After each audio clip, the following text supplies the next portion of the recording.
Good morning students, welcome to Arjun defence academy. फिर से आप लोग जुड़े मेरे साथ इंग्लिश की क्लासेस के लिए। हमारा टॉपिक हमने क्लियर किया कल वॉइस से रिलेटेड सभी रूल्स हमने डिस्कस किए। किस तरीके से हमको किसी सेंटेंस को पैसिव में चेंज करना होता है, कौन कौन सी हमारे सामने प्रॉब्लम्स आती हैं, किस टाइप के सेंटेंसेस होते हैं और किस सेंटेंस में कौन सा रूल हमारा होता है।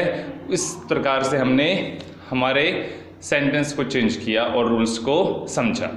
चलिए आज हम कुछ एग्जांपल्स लेंगे। हमारे जो पैसिव वॉइस हमने एक्टिव से पैसिव वॉइस चेंज किए हैं, रूल्स पढ़े हैं, उनसे रिलेटेड कुछ एग्जांपल्स आज हम ले लेते हैं। चलिए स्टार्ट करते हैं हमारे फर्स्ट एग्जांपल के साथ। फर्स्ट एग्जांपल आप लोग देख सकते हैं, did you open my bag. First example है did you open my bag. First example के साथ हमारे कुछ ऑप्शंस भी दिए हैं। ऑप्शंस आप लोग देख सकते हैं अपने स्क्रीन पे और फटाफट आप लोग चेक कीजिएगा कौन सा इसमें राइट आंसर होगा। हमने रूल्स पढ़े हुए हैं तो उसी के अकॉर्डिंग हमें चेक करना है कि हमारे सेंटेंस का पैसिव कैसे बनेगा। आप लोग गेस कीजिए, तब तक हम इसका आंसर फाइंड करते हैं। सबसे पहले हमारा फर्स्ट एग्जांपल हम लेते हैं, फर्स्ट ऑप्शन हमारा हम देखते हैं, did my bag opened by you. देखेंगे बच्चों, हमने पढ़ा था कि जब हमारी हेल्पिंग वर्ब डू, डज या डिड हो तो क्या करेंगे, इज एम या आर या वॉज वर लगाएंगे। डू डज के साथ इज एम आर और डिड हो तो वॉज वर। डिड हमारी हेल्पिंग वर्ब है तो जब इसे हम पैसिव में चेंज करेंगे तो डिड का क्या होगा, वॉज या वर। फर्स्ट ऑप्शन में क्या है, डिड का डिड है, इसलिए फर्स्ट हमारा ऑप्शन क्या हो जाता है, रॉन्ग हो जाता है। सेकेंड ऑप्शन की तरफ हम चलते हैं, my bag was opened by you. चलिए हम देखते हैं हमारे रूल्स क्या थे। रूल्स हमारा कहता है ऑब्जेक्ट लगाएंगे कहाँ, सब्जेक्ट की जगह पर। सब्जेक्ट कहाँ है, हेल्पिंग वर्ब के बाद, क्योंकि इंटेरोगेटिव सेंटेंस है तो सबसे पहले हेल्पिंग वर्ब है। तो हमने रूल्स के साथ एक पॉइंट डिस्कस किया कि जो जहां है उसे वहीं रहने देना है, हमें कोई चेंज नहीं करना, सिर्फ सब्जेक्ट को ऑब्जेक्ट और ऑब्जेक्ट को सब्जेक्ट बनाना है। इसलिए हेल्पिंग वर्ब्स तो हेल्पिंग वर्ब की जगह आएगा सबकी सेंटेंस के ऑप्शन में। हमारे सेकेंड ऑप्शन में क्या है, सेकेंड ऑप्शन में हमारा माई बैग पहले आ चुका, ऑब्जेक्ट पहले आ गया है, इसलिए हमारा सेकेंड ऑप्शन भी क्या हो जाता है, रॉन्ग हो जाता है। चलिए थर्ड ऑप्शन की तरफ। थर्ड ऑप्शन हमारा है, is my bag opened by you. चलिए पॉइंट्स डिस्कस करते हैं। सबसे पहले डिड, डिड की जगह हेल्पिंग वर्ब, डिड की जगह पर इज एम आर आता है, नहीं वॉज वर आता है, तो यहाँ इज नहीं आ सकता, इसलिए ये भी क्या हो जाता है, रॉन्ग। तो हमारा फोर्थ ऑप्शन हमारा क्या होना चाहिए, आंसर। चलिए देखते हैं। सबसे पहले डिड की जगह पर हमारा वाज दिया हुआ है, बिल्कुल ठीक है। उसके बाद हमारी सब्जेक्ट की जगह ऑब्जेक्ट, सब्जेक्ट क्या था, you, object my bag, you की जगह माई बैग आता है। ओके आगे चलते हैं। ओपन, देखिए बच्चों हमें पता है कि वर्ब की हमेशा कौन सी फॉर्म आएगी, थर्ड फॉर्म, और थर्ड फॉर्म यहाँ दी हुई है, हमें बिल्कुल दी हुई है ओपन्ड और बाय प्लस सब्जेक्ट। तो इस प्रकार से हमारा ये सेंटेंस क्या हो जाता है, हमारा आंसर होता है ऑप्शन नंबर 4, बिल्कुल करेक्ट। ठीक है बच्चों, चलते हैं हमारे सेकेंड एग्जाम्पल की तरफ। सेकेंड एग्जाम्पल हमारा है, someone has stolen his car. Someone has stolen his car। चलिए देखते हैं हमारा ऑप्शंस। फर्स्ट ऑप्शन है, his car had stolen by someone। देखिए बच्चों, someone हमारा सब्जेक्ट है तो क्या लगाना है, ऑब्जेक्ट। ऑब्जेक्ट क्या है, वर्ब से पूछो। वर्ब स्टोलन है, स्टॉल मतलब होता है चोरी करना, तो स्टोलन, इसके हमने पूछा भाई क्या चोरी किया, माई कार। माई कार क्या होगा, sorry his car. His car यहाँ पर क्या होता है, हमारा ऑब्जेक्ट। तो सबसे पहले समवन की जगह पर हम रखेंगे हिज कार, बिल्कुल है। चलिए आगे हम देखते हैं, हमारी हेल्पिंग वर्ब है has. Has, have, had, other कोई भी हेल्पिंग वर्ब हो, सबसे पहले टेंस नहीं बदलना है। यहाँ पर हैज का हैड किया, इसका मतलब क्या हो गया, प्रेजेंट का पास्ट, और पास्ट तो करना नहीं है, तो ये ऑप्शन हमारा रॉन्ग। चलिए सेकंड ऑप्शन की तरफ। सेकंड है, his car had been stolen. देखते हैं, समवन सब्जेक्ट, ऑब्जेक्ट लगाएंगे, हिज कार, बिल्कुल ठीक है। वापस यहीं पर वो मिस्टेक है, ऊपर हमने हैज है, यहाँ हमने हैड लगा दिया, तो ये भी रॉन्ग हो चुका है। चलिए थर्ड है हमारा, his car has been stolen. देखते हैं, someone subject, object, his car.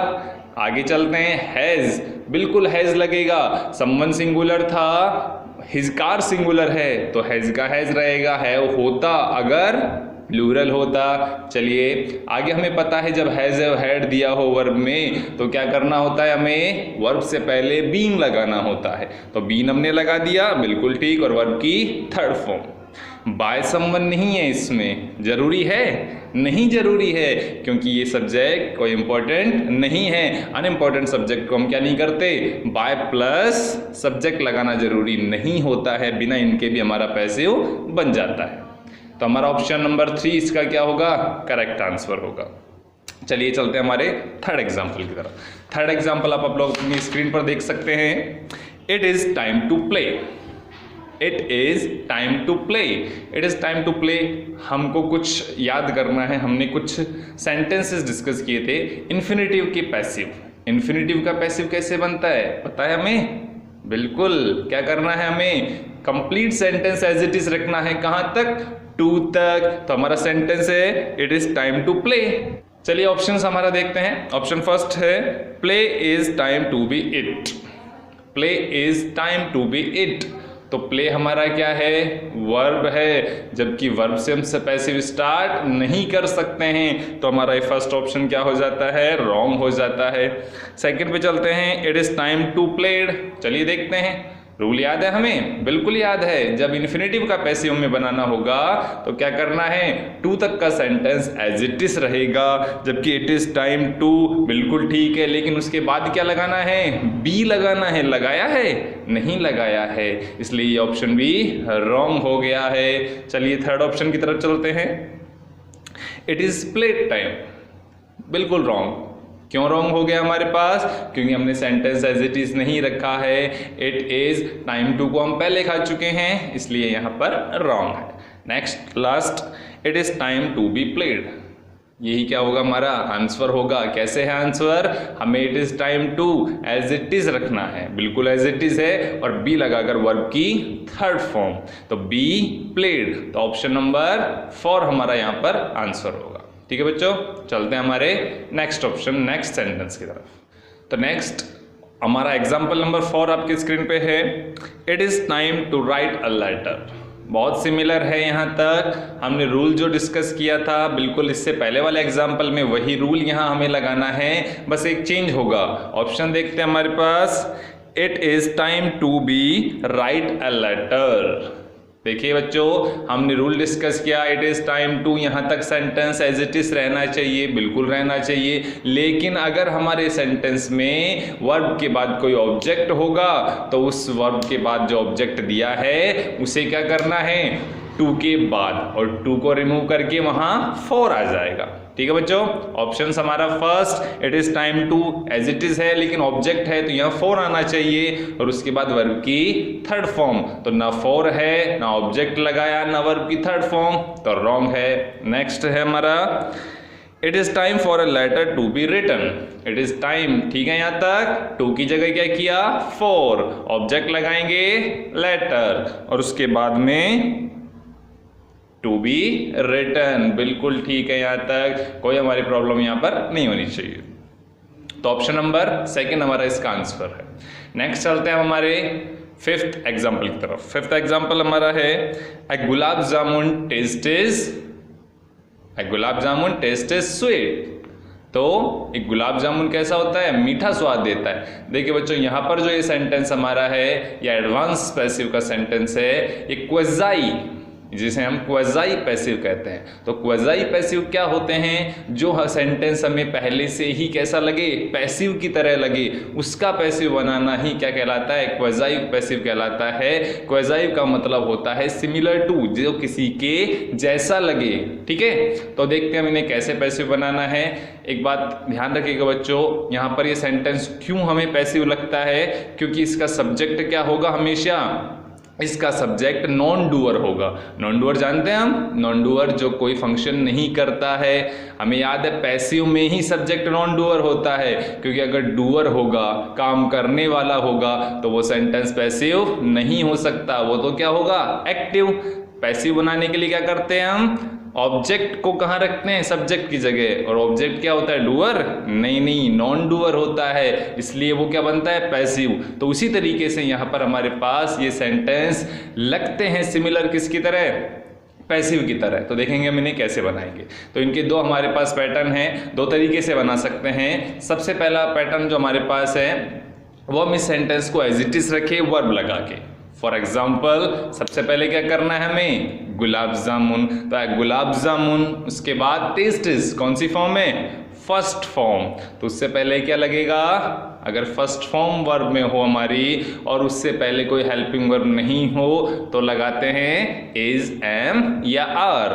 तो गुलाब जामुन, एक गुलाब जामुन, क्या लगेगा, इज। तो गुलाब जामुन इज, वर्ब की थर्ड फॉर्म टेस्टेड, और प्लस जो एज इट इज सेंटेंस है, एज इट इज कुछ है स्वीट। चलिए बच्चों देखते हैं। तो सेंटेंस हमारा बनेगा ए gulab jamun is tested sweet. ये हमारा सेंटेंस बनता है फर्स्ट पैटर्न से। लेकिन ज़्यादातर जो हमारे पास एग्जाम्स में दिए होते हैं वो पैटर्न जो दिया है वो देखते हैं हम किस प्रकार से इसका सेंटेंस बनता है। सबसे पहले हमें क्या करना है, सब्जेक्ट इस सेंटेंस का लिखना है। जैसे इस सेंटेंस का सब्जेक्ट है गुलाब जामुन, तो सबसे पहले हम सब्जेक्ट लिखेंगे। सब्जेक्ट के बाद हमें क्या करना है, बी फॉर्म मतलब हेल्पिंग वर्ब लगानी है। जैसे हमने अभी लगाया इज, वैसे ही लगानी है। उसके बाद वर्ब के बाद हमारे पास जो दिया हुआ एडजेक्टिव है उसे हमें यूज करना है, तो वो हमने यहाँ यूज किया, स्वीट यहाँ यूज किया है हमने। इसके बाद हम चलें तो इसके बाद हमें क्या करना है, व्हेन या इफ, दोनों में से एक चूज कर सकते हैं हम। चाहे तो व्हेन लगाएं या इफ लगाएं, जो आप चाहें, जो ऑप्शंस में हमारे पास हो वो हम यहाँ चूज करेंगे। व्हेन भी हो सकता है, इफ भी। उसके बाद हमें इट का यूज करना है। इट के बाद इसमें हेल्पिंग वर्ब यानी बी फॉर्म हमारी आएगी और बी लगाकर वर्ब की थर्ड फॉर्म। ठीक है बच्चों, तो ठीक है हम इसका सेंटेंस पैसिव करते हैं। तो देखते हैं हमारे पास कौन सा ऑप्शन है। हमारे पास फर्स्ट ऑप्शन है sweet is tested by, gulab jamun wrong हो गया क्योंकि ऐसे सेंटेंस को सब्जेक्ट से ही शुरू करना है क्योंकि इसका सब्जेक्ट ही नॉन डूअर होता है। Second option gulab jamun tested sweet, कहाँ, बिल्कुल ठीक है, नहीं इसमें तो हेल्पिंग वर्ब नहीं लगी है तो रॉन्ग हो गया। इसके बाद थर्ड है a gulab jamun is sweet when if it is tested, जो हमने अभी पैटर्न पढ़ा वो पैटर्न यहाँ हमारे पास अप्लाई होता है। सबसे पहले subject a gulab jamun, be form is, उसके बाद एडजेक्टिव स्वीट। ठीक है बच्चों, उसके बाद हमने क्या किया, व्हेन और इफ, दोनों में से कोई भी एक चूज कर सकते हैं। इट इज टेस्टेड, इट हमारा यूज किया, बी फॉर्म इज हो गया और वर्ब की थर्ड फॉर्म टेस्टेड। तो हमारा ऑप्शन नंबर 3 इसका क्या होगा, आंसर होगा। चलिए चलते हैं हमारे नेक्स्ट एग्जांपल। नेक्स्ट एग्जांपल हमारा है they said that everything would change. कुछ याद है हमें, they said that everything would change कैसा है, डायरेक्ट इनडायरेक्ट स्पीच, बिल्कुल इनडायरेक्ट स्पीच का सेंटेंस हमारे पास। तो चलिए ऑप्शन देखते हैं, रूल्स हमने पढ़े हुए हैं। फर्स्ट ऑप्शन हमारे पास है it is said that everything would change. It is said that हमने डिस्कस किया था कि हमें क्या करना है, ऐसे सेंटेंस को इट से स्टार्ट करना है, तो इट हमने यूज किया। उसके बाद हमारी बी फॉर्म, हमारी वर्ब है सैड, सैड कौन सी फॉर्म है, सेकंड फॉर्म है से की, तो सेकंड फॉर्म के साथ इज एम आर लगाते हैं या वॉज वर, बिल्कुल वॉज वर लगाते हैं, तो वॉज वर हमारा यहाँ पर हमने यूज किया। उसके बाद हम देखते हैं दैट, दैट कंजंक्शन यूज होगा, जो हमारे पास ऊपर कंजंक्शन है वही कंजंक्शन हम यूज करेंगे, बाकी सेंटेंस एज इट इज रहेगा, उसमें चेंज नहीं करना है। तो यहाँ पर हमने इट इज यूज किया है, इज तो हम फर्स्ट फॉर्म के साथ यूज करते हैं, तो हमारा सेंटेंस क्या हुआ, ये रॉन्ग हो गया है। ठीक है बच्चों, चलते हैं हम सेकंड ऑप्शन। सेकंड ऑप्शन हमारा है इट वॉज सैड दैट, बिल्कुल वहां इज था या वॉज, ये सेंटेंस पहले से थोड़ा करेक्ट है, लेकिन देखते हैं पूरा करेक्ट है या नहीं है, बिल्कुल देखेंगे। तो was sad that everything would be changed, देखिए दैट तक हमारा सेंटेंस ठीक है, एवरीथिंग ठीक है। हमने अभी डिस्कस किया कि उसके बाद किसके बाद, कंजंक्शन के बाद। कंजंक्शन के बाद जो सेंटेंस दिया होगा वो एज इट इज रहेगा, उसमें कोई चेंज नहीं करना है। जबकि सेंटेंस में क्या किया गया है, वुड बी चेंज्ड, हमारा सेंटेंस जो है उसमें वुड चेंज है और यहाँ क्या किया गया, वुड बी चेंज्ड किया गया, इसलिए सेंटेंस भी क्या हो जाता है हमारा, रॉन्ग। सॉरी, ये ऑप्शन भी हमारा रॉन्ग हो जाता है। चलते हैं हमारे नेक्स्ट ऑप्शन की तरफ। नेक्स्ट ऑप्शन हमारा है it was said that everything would change. बताइए ठीक है हमारा आंसर, बिल्कुल ठीक है हमारा आंसर।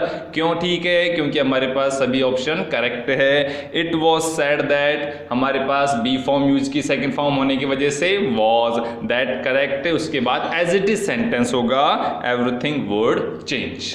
ठीक है बच्चों, तो थर्ड ऑप्शन हमारा क्या होगा, इसका आंसर होगा। चलते हैं हमारे नेक्स्ट एग्जाम्पल की तरफ। नेक्स्ट एग्जाम्पल है who is going to start a new company. Who is going to start a new company, ये हमारा क्या है, नया सेंटेंस है, हमारा अगला एग्जाम्पल है, जिसे हमें क्या करना है, ऑप्शंस पिक करके पैसिव बताना है कि इन चारों ऑप्शंस में से कौन सा इसका करेक्ट पैसिव फॉर्म होगा। देखते हैं हमारे पास option number first. Option first है who is being gone to start a new company. Who is being gone to start a new company, बच्चों अच्छे से याद होगा आपको, हमने पढ़े थे जो सेंटेंस हु से स्टार्ट होते हैं उनका पैसिव कितने तरीके से बनता है, दो तरीके से बनता है। फर्स्ट मेथड हमारा बाय हुम से स्टार्ट किया जाता है और सेकंड को हु से भी कर सकते हैं। तो देखेंगे हम यहाँ हु से हमारा सेंटेंस स्टार्ट है, हो सकता है, बिल्कुल हो सकता है। हु के बाद हमारे पास इज दी है, यानी कि हमारी हेल्पिंग वर्ब, ऊपर इज था यहाँ भी इज है, बिल्कुल ठीक है। आर करते हम, एम अगर इसको चेंज करते, कब, जब हमारा प्रोनाउन या नाउन जो हमारा ऑब्जेक्ट है वो क्या होता, प्लूरल होता, तब हम इसके हेल्पिंग वर्ब को चेंज करते, अदरवाइज नहीं चेंज करेंगे। देखते हैं हमारा प्लूरल है, सिंगुलर है। इसके बाद बीइंग गॉन, देखिए बच्चों एक और सेंटेंस हमने पढ़ा था कि गोइंग के बाद में कोई इन्फिनेटिव हो, गोइंग मतलब कोई जेरेंड फॉर्म, कोई भी जेरेंड फॉर्म के बाद इन्फिनेटिव होगा तो वहां हमको पैसिव बनाते समय क्या करना है, उस गोइंग को नहीं छेड़ना है, वहां हमको बीइंग नहीं लगाना है, क्योंकि मेन वर्ब हमारी क्या होगी, गोइंग नहीं स्टार्ट होगी, तो उसके अकॉर्डिंग हमारा सेंटेंस होगा।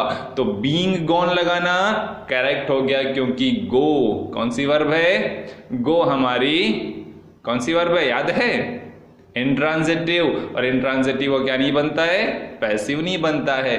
और हमारी वर्ब जो हमारी सेंटेंस में है वो है स्टार्ट, उसी से हमको क्या करना है, पैसिव बनाना है। देखिए हमारा second option, by home is going to start a new company, by home से स्टार्ट कर सकते हैं, बिल्कुल कर सकते हैं। सेकंड ऑप्शन हमारा है is going to, is helping verb है, बिल्कुल है। गोइंग टू भी हमने एज इट इज रखा, लेकिन एक प्रॉब्लम हमने यहाँ कर दी है। क्या प्रॉब्लम की है कि हमने डिस्कस किया था कि हु से स्टार्ट होने वाला जो सेंटेंस होता है उसमें क्या नहीं होता है, उसमें सब्जेक्ट नहीं होता, और सब्जेक्ट नहीं होता है तो क्या हम ऑब्जेक्ट नहीं लिखेंगे, लिखेंगे कहाँ, हेल्पिंग वर्ब के बाद, क्योंकि WH वर्ड में जो सब्जेक्ट होता है उसका प्लेस कहाँ होता है, हेल्पिंग वर्ब के बाद होता है। तो हमें कहाँ लिखना है ऑब्जेक्ट, ऑब्जेक्ट को हमें हेल्पिंग वर्ब के बाद लगाना है, और ऑब्जेक्ट क्या है इसमें, न्यू कंपनी हमारा ऑब्जेक्ट है। तो हमारा सेंटेंस क्या होना चाहिए था, इसके बाद ए न्यू कंपनी, ऑप्शन में है नहीं है, तो ये हमारा ऑप्शन भी क्या हो जाता है, रॉन्ग हो जाता है। चलिए हम चलते हैं हमारे नेक्स्ट ऑप्शन की तरफ। नेक्स्ट ऑप्शन है हमारा who is going to be started a new company. चलिए देखते हैं, हु स्टार्टिंग में है, बिल्कुल हो सकता है। हेल्पिंग वर्ब इज है, बिल्कुल हो सकती है। उसके बाद गोइंग आ गया, सेम मिस्टेक जो हमने ऊपर की, हमें क्या लगाना है, हमें यहाँ ऑब्जेक्ट लगाना है, लेकिन ऑब्जेक्ट नहीं लगा तो हमारा ऑप्शन करेक्ट नहीं हो सकता है। चलिए लास्ट, हमें पता है जब लास्ट ऑप्शन होगा तो लास्ट ही हमारा आंसर होना चाहिए, लेकिन फिर भी चेक कर लेते हैं, कई बार हो जाती है मिस्टेक्स कि कोई भी ऑप्शन आंसर नहीं दिया होता है, हो सकती है ह्यूमन मिस्टेक्स है, भाई ह्यूमन है, इंसान है, गलतियां किसी से भी हो सकती है। चलो देख लेते हैं। नेक्स्ट हमारा हु स्टार्टिंग में दिया हुआ है, बिल्कुल आ सकता है, बिल्कुल इज दिया है, हेल्पिंग वर्ब इज का ही यूज होगा क्योंकि हमारा अ न्यू कंपनी क्या है, सिंगुलर है। बिल्कुल उसके बाद हेल्पिंग वर्ब के बाद हमारा ऑब्जेक्ट होना चाहिए, दिया है, बिल्कुल दिया है, अ न्यू कंपनी। उसके बाद हमारे पास वर्ब जो दी है going to, as a model उसे हम यूज करेंगे। जिस टाइप से एक मॉडल यूज करते हैं हमने डिस्कस किया था, मॉडल नहीं है लेकिन एज अ मॉडल ही उसको ट्रीट करेंगे। जैसे मॉडल के बाद बी लगाते हैं वैसे गोइंग टू के बाद भी क्या लगाना है, बी लगाना है। तो न्यू कंपनी के बाद गोइंग टू और गोइंग टू के बाद क्या लगेगा, बी लगेगा। और वर्ब की कौन सी फॉर्म होगी, थर्ड फॉर्म। तो a new company going to be started, subject है नहीं है लेकिन बाय तो लगाना है क्योंकि जब हु से सेंटेंस स्टार्ट करते हैं हम तो बाय एंड में लगाना जरूरी होता है। तो सेंटेंस हमारा है last, who is a new company going to be started by, और यही हमारा ऑप्शन बिल्कुल करेक्ट है। इस टाइप से आज हमने 7 सेंटेंसेस 7 एग्जाम्पल्स लिए पैसिव वॉइस के, और आई होप कि आपके जो डाउट्स हैं वो बहुत हद तक क्लियर हो चुके होंगे। फिर भी अगर आपके कोई डाउट्स है तो आप हमें हमारी प्रॉब्लम शेयर कर सकते हैं। इस वीडियो के डिस्क्रिप्शन में हमने एक्सरसाइज एक शीट अपलोड की है, आप लोग लिंक पर क्लिक करके वहाँ पर अपने एक्सरसाइज कर सकते हैं। अपने एक्टिव से पैसिव वॉइस चेंज करने के लिए हमने जो क्वेश्चंस दिए हुए हैं उन्हें आप अटेम्प्ट कर सकते हैं और उसके जवाब हम तक ऑटोमेटिक पहुँच जाएंगे। अपना नाम वहाँ पर आपको फॉर्म में फिल करना है और जो क्वेश्चंस हैं उनको आपको क्या करना है, अटेम्प्ट करना है। कितने आपके करेक्ट होंगे नेक्स्ट क्लास में आपका नाम सहित हम बिल्कुल बताएंगे कि सबसे ज़्यादा करेक्ट आंसर अटेम्प्ट किसने किए थे। ठीक है बच्चों, तो आज की हमारी क्लास यहीं पर हम एंड करते हैं और आशा करते हैं कि आप लोग अच्छे से पढ़ाई कर रहे हैं। रूल्स को अच्छे से रीड कीजिएगा और वीडियो देखने से पहले अपने कंप्लीट, देखने से पहले तो नहीं हो पाएंगे कि वीडियो कंप्लीट होने के साथ ही अपने रूल्स करेक्ट करके अपने डाउट्स क्लियर करके आप लोग उस प्रैक्टिस शीट से क्वेश्चन अटेम्प्ट करके हमारे पास फीडबैक देख सकते हैं। ठीक है बच्चों, तो हम चलते हैं, आज की क्लास को यहीं फिनिश करते हैं। अब अगली क्लास में आप लोगों के साथ मिलेंगे नए टॉपिक के साथ। तब तक टेक केयर, गुड बाय।